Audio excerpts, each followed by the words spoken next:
যায়।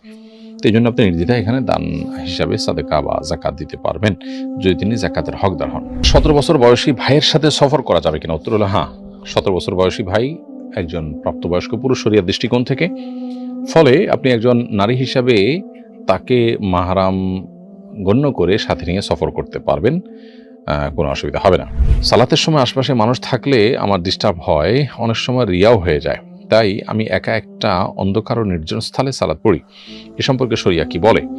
উত্তর হলো, পুরুষের জন্য ফরজ নামাজ মসজিদে যেয়ে পড়া সুন্নতে মুআক্কাদা, এর জন্য ফরজ নামাজ মসজিদে গিয়েই পড়া উচিত।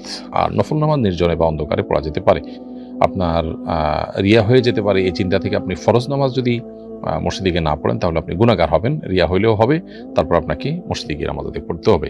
ফরজ নামাজ, ফরজ দান এগুলো প্রকাশ্যেই করতে হয়, যেমন জাকাত, নামাজ এগুলো প্রকাশ্যে করতে হয়। আর যেগুলো ফরজ না নফল সেগুলো বরং গোপনে করাটা উত্তম।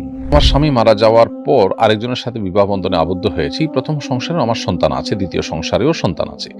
প্রথম স্বামীর ত্যায্য সম্পত্তি থেকে আমি যে সম্পদ পেয়েছি আমি মারা যাওয়ার পর, এতে কি আমার দ্বিতীয় সংসারের সন্তানরাও হকদার হবে?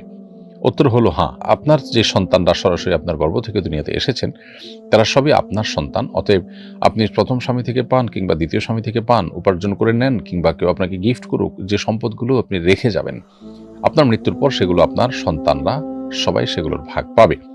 হ্যাঁ, আপনার কোনো স্বামীর অন্য স্ত্রী থেকে আসা সন্তান যারা, তারা আপনার সন্তান, গর্ভস্থ সন্তান, আপনার গর্ভের সন্তান নয়, যার কারণে তারা আপনার মিরাসের অংশ পাবে না। আমি দীর্ঘদিন ধরে স্কিনের সমস্যায় ভুগছি, যেখানে থাকি এখানে কোনো মহিলা ডার্মাটোলজিস্ট পাচ্ছি না।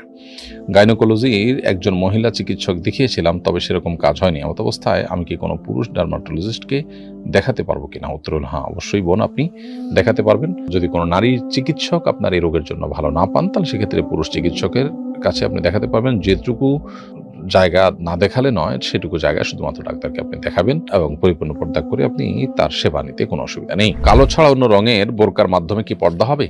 উত্তর হলো, বোরকা কালো হতে হবে এমন কোনো শর্ত নেই। অতএব কালো ছাড়া অন্য কোনো রঙের বোরকার মাধ্যমেও পর্দা হতে পারে, তবে এত বেশি চকচকে যেন না হয় যেটা মানুষের দৃষ্টিকে, পরপুরুষের দৃষ্টিকে আকৃষ্ট করে, এরকম বোরকা যেন না হয়, সাদামাটা হয়, এবং যেটা বোরকার যে উদ্দেশ্য সৌন্দর্যকে ঢেকে রাখা সেটা যেন নষ্ট না হয় সেদিকটা খেয়াল করা উচিত।